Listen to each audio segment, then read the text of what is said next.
right, good morning, Queensland. So, in very good news, we have 0 community cases today.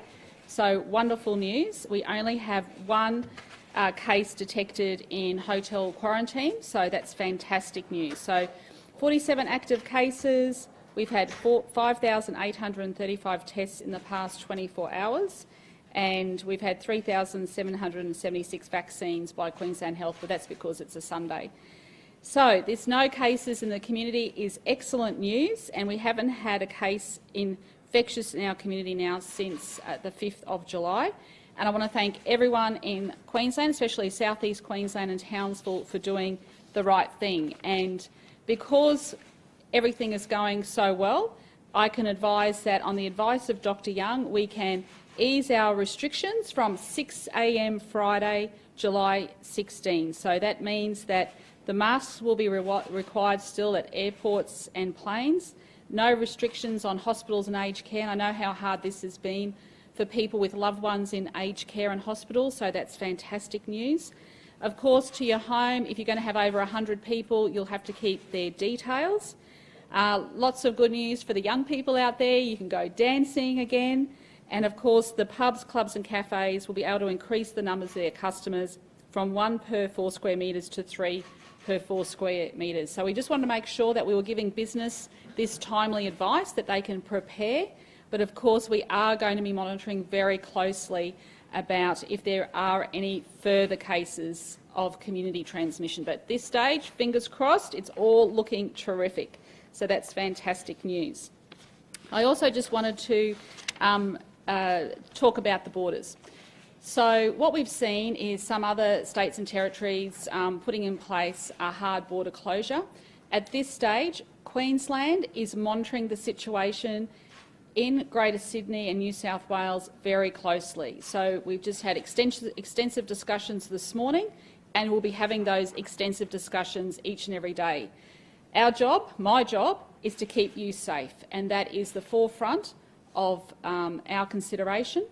Dr Young is very much closely monitoring all that sewage testing around the state of New South Wales, and at the moment, because that Greater Sydney is in lockdown, we are very comfortable with keeping that Greater Sydney area a hotspot.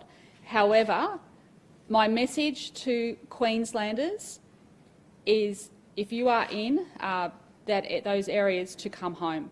I can't be any clearer.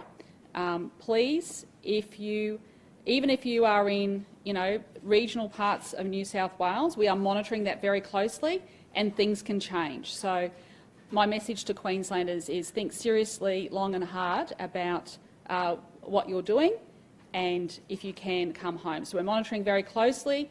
We are not imposing any further restrictions at this stage, but I'm just giving everyone notice that we are monitoring this incredibly closely. And to the people of Greater Sydney too, can I also say that Queenslanders are with you during this time. We know it would be a very difficult time, and I pass on all my heartfelt warm wishes to all the families living in Greater Sydney at the moment.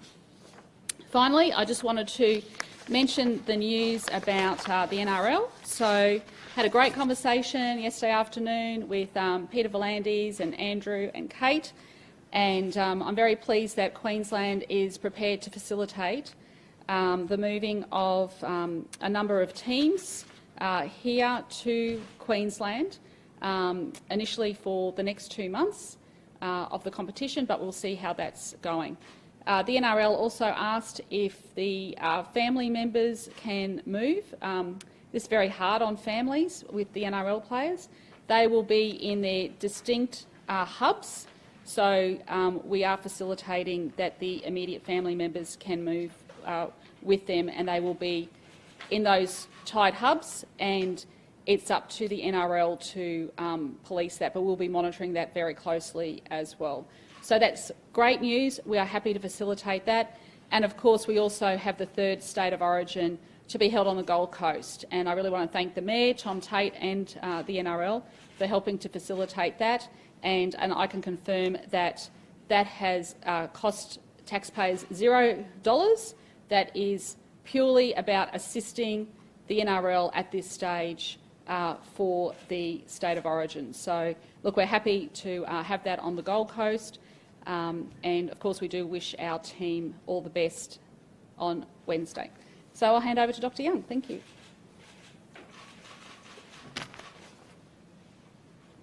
Thank you, Premier.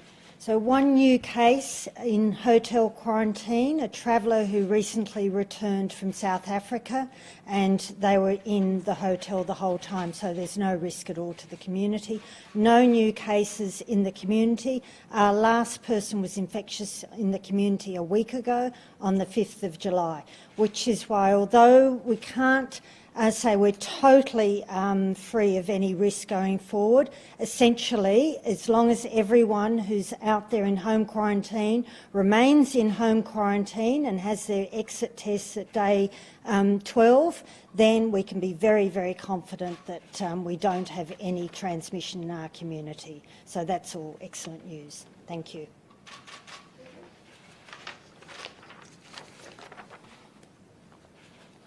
Oh, we have seen fantastic results since that snap lockdown the week before last, and it's great that our businesses, particularly our hospitality businesses, will be able to return to a lower level of restrictions on Friday, the lowest level of restrictions they've had throughout this whole pandemic. As you've heard, Sydney continues to be the greatest national concern, and we will monitor the border situation day by day. While Greater Sydney remains locked down and their cases remain within that locked down area, we don't need to close the border just yet. But it is, as the Premier said, absolutely critical that any Queenslanders who are currently in New South Wales monitor the situation very closely, and I would urge them to come home if they possibly can. Just to provide some context to the situation in Sydney, at our peak in March last year, on the 24th of March last year, we reported 78 new community cases. That was the largest single day of community cases. Yesterday, New South Wales reported 77, and we understand they expect to report more today. So we all need, for the sake of the nation, we all need Sydney to get on top of these outbreaks. One way we can assist them is by ensuring that they can all have footy to watch on TV, and that's why we're happy to work with the NRL to ensure that their games can continue, starting with Origin this weekend, but then more regular season games from there with the teams that have been relocated. I just want to give a very brief update on our small business support measures that are in our economic recovery plan. We have now provided more than $180 million of small business COVID adaptation grants to 20,530 businesses, and there are still grants available for regional businesses under that program. We have $1 billion in job support loans that have supported 7,000 businesses and 86,000 local jobs. That's where we provide Queensland businesses with low interest loans of up to $250,000.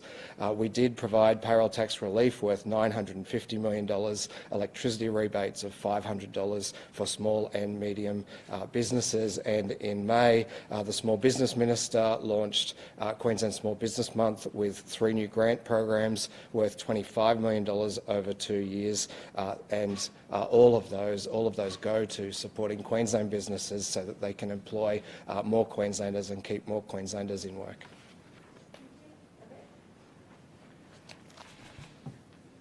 So thank you to all of those people staying at home for home quarantine. It is essential that they stay home until Queensland Health has given them the all clear, including their exit testing on day 12. We've got 4,158 people currently quarantining at home, and these people are making the sacrifice on behalf of all of us by staying home and not moving around the community to make sure that we have no more community transmission cases. So, as you've heard this morning, great news, we are on track to lift our restrictions and once again have the lowest restrictions in the country as of 6 a.m. Friday. And we just remind everyone that the restrictions remain until then: the wearing of the mask, social distancing, hygiene, importantly staying home if you're unwell, and going and get tested. And we'd like to see our testing numbers stay high, so please, If you have any sort of sniffle or sore throat, cough, please go get tested just to be sure and to keep everyone safe. Now, I do need to report that we are awaiting our next delivery of vaccines from the Commonwealth. We are getting 64,500 tomorrow and another 62,000 on Thursday. Until this new delivery arrives, we have very limited stock across Queensland. That stock is reserved for bookings. So if you do walk in to any of our vaccination hubs over the next couple of days, it is highly unlikely you may not get a vaccine or you will be waiting a very long time. So I just wanted to put that shout out so people are aware that we are waiting for that next delivery from the Commonwealth. To give you an example, the RBWH on the weekend had only 15 doses extra for walk-ins each day. So if you are due for your second dose and you do not have a booking already, please ring 134 COVID. We have booking spaces reserved for second doses. So although you may not see that booking slot online, we have booking slots reserved for second doses. But we do want you to book to make sure you don't miss out. So please ring 134 COVID. And when we get that extra supply on Tuesday, we expect to be able to build up capacity from Wednesday again. So we ask all the public to be patient with us while we wait for these vaccines to arrive from the Commonwealth. Thank you.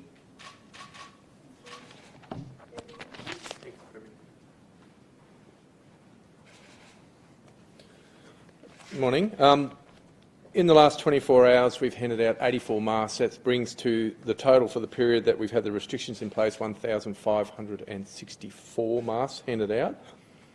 At our road borders, we intercepted 2,369 vehicles and turned around only 2, which is very good. At our domestic air borders, 1,286 persons were intercepted, 3 turned around and 84 into quarantine, so that number has gone up, as would be expected with the hotspot in Sydney. International borders, we saw 130 persons arrive yesterday, which takes our total hotel quarantine numbers to 2,829, with 2,178 of them being international arrivals. Very pleased to say that in the last 24 hours we've had to take no enforcement action whatsoever across the state, which is great, although a couple of matters do remain under investigation. Can I also support what the Minister's just said, that it is not over until 6 a.m. Friday. We did see when the lockdown eased that some people did go early, so the message from we and the police is don't go early because there are consequences and we need you to abide by the current restrictions until 6 a.m. Friday. Thank you. Dr. Young, what would it take to trigger a hard border closure in New South Wales? Given we're expected to see Sydney numbers again even higher, what would make you start to call New South Wales? There are a whole lot of things I look at every single morning, and New South Wales is very generous with their information. So every morning they provide me all of their sewage testing details, and they do a lot of it all through the state.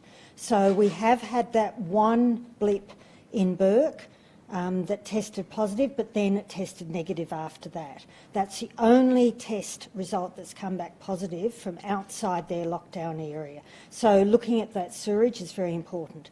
Then they are doing an enormous amount of testing in New South Wales. So if there were cases picked up outside the area that's in lockdown, that would be a concern as well. There haven't been any to date.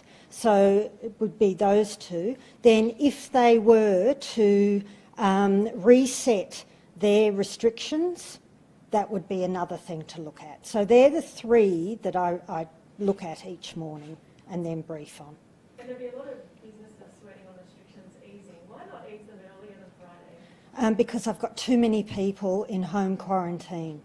And if any of those people were, for whatever reason, to be out and about, it could mean that we've got infectious people. There's just too many. I need more results. So you've got to remember the Alpha variant and the Delta variant, the incubation period for both of those is 14 days.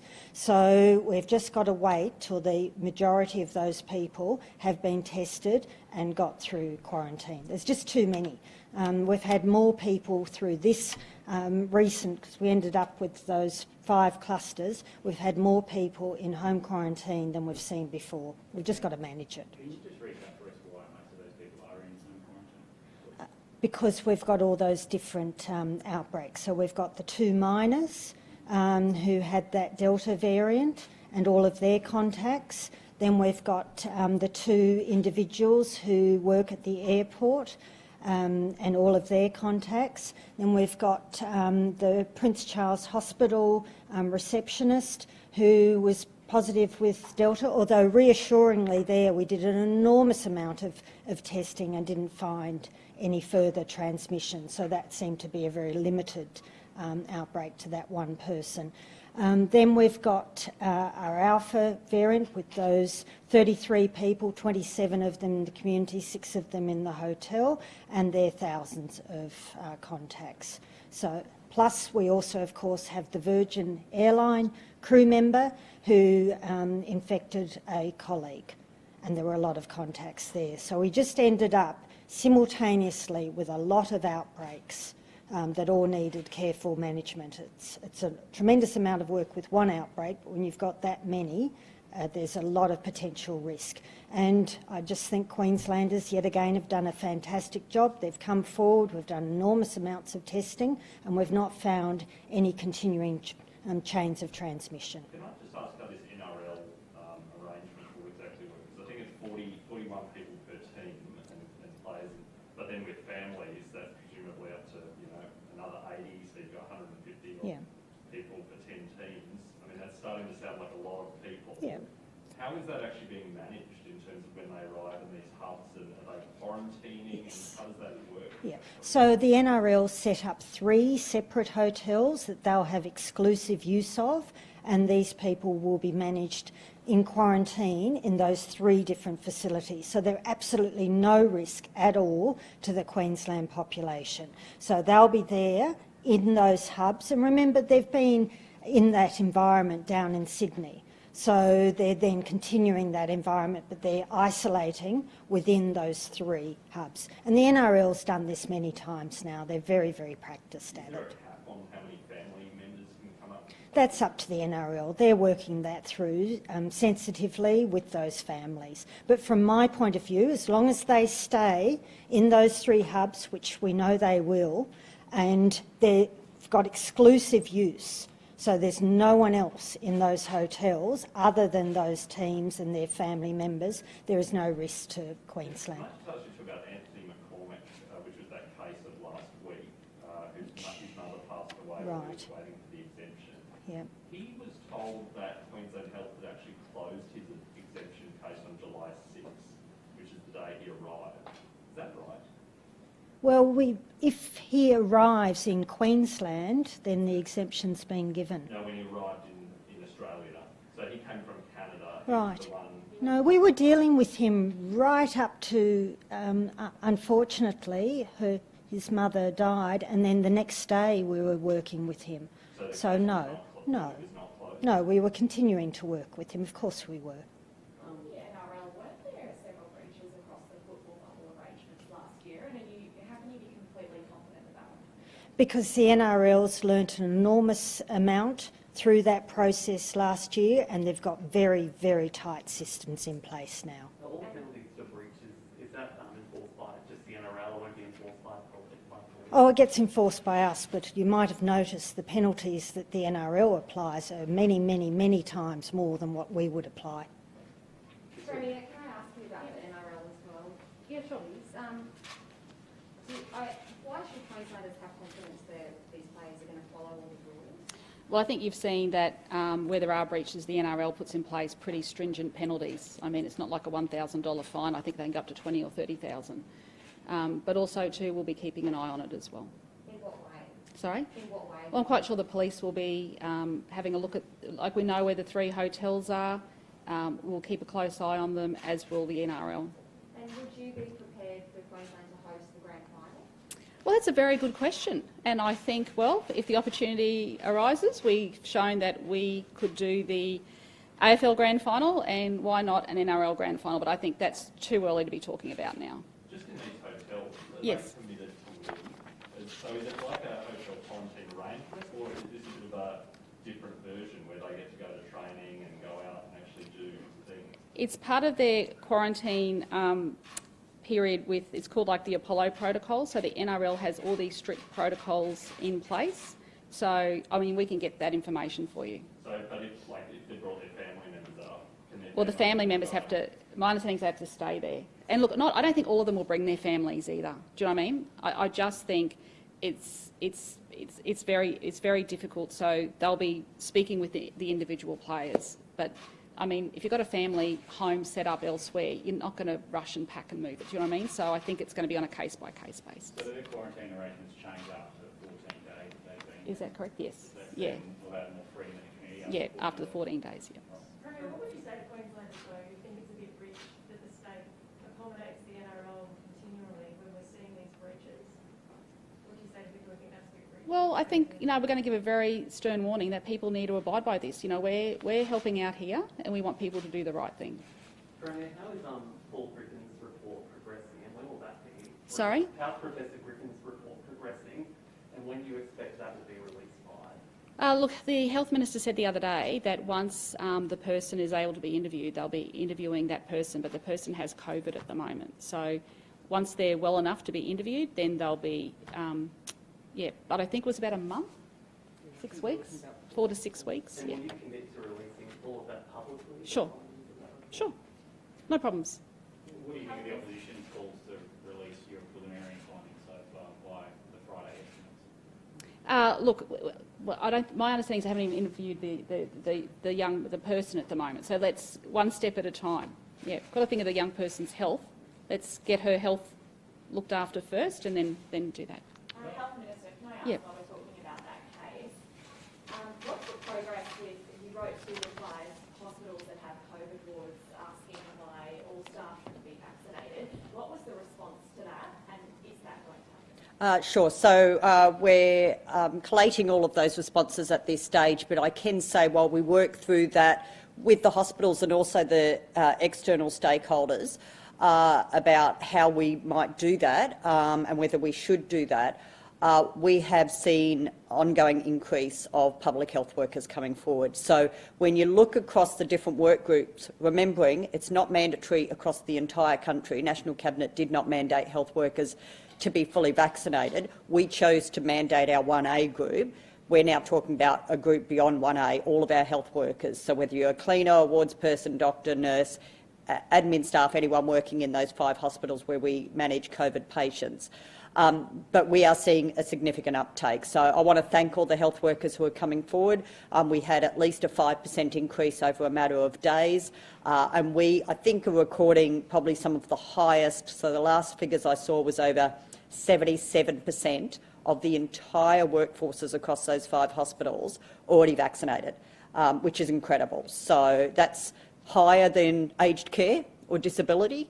And I'm not aware of other jurisdictions seeing those sorts of numbers. And we are seeing health workers, sadly in New South Wales, who are testing positive for COVID. So we do want them to be vaccinated. We want all of our health workers to be safe, but we do need to work through, as I said last week, there'll be some health workers who it is not recommended under the TGA advice that they get vaccinated, and then some who will be conscientious objectors to that. So we'll work through those issues, but I do want to thank them because they're coming forward voluntarily in bigger numbers to get vaccinated. Did any of the hospitals raise any objections, though, in their responses? The department's collating those submissions. I haven't seen all those submissions as yet. Well, So. apparently there's 5 hospitals. Yeah, they're collating the advice that's coming back, but what I do know is I'm getting updates showing me that the number of staff getting vaccinated at those hospitals are going up anyway, in good numbers. Have you not even seen any of the responses? I haven't seen the responses as yet because my department's collating that, and our priority has been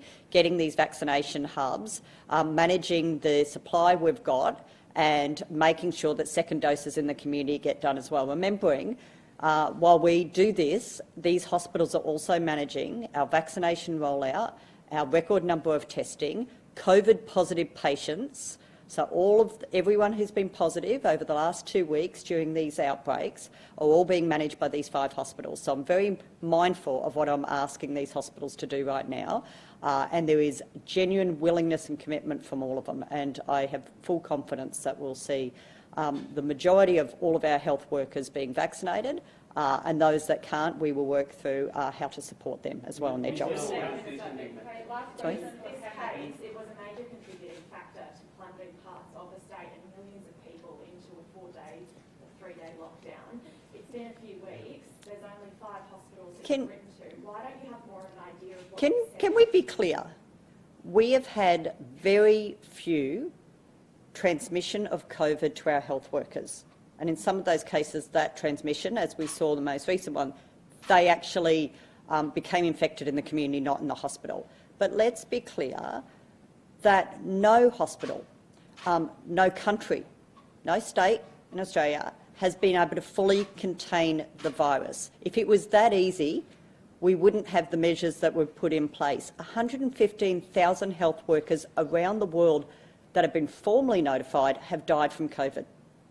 Despite these countries in the US and UK all having the best measures in place to protect their health workers, there's still been transmission. There is no way of having zero risk. We have to do what we can to make sure we have the lowest risk possible.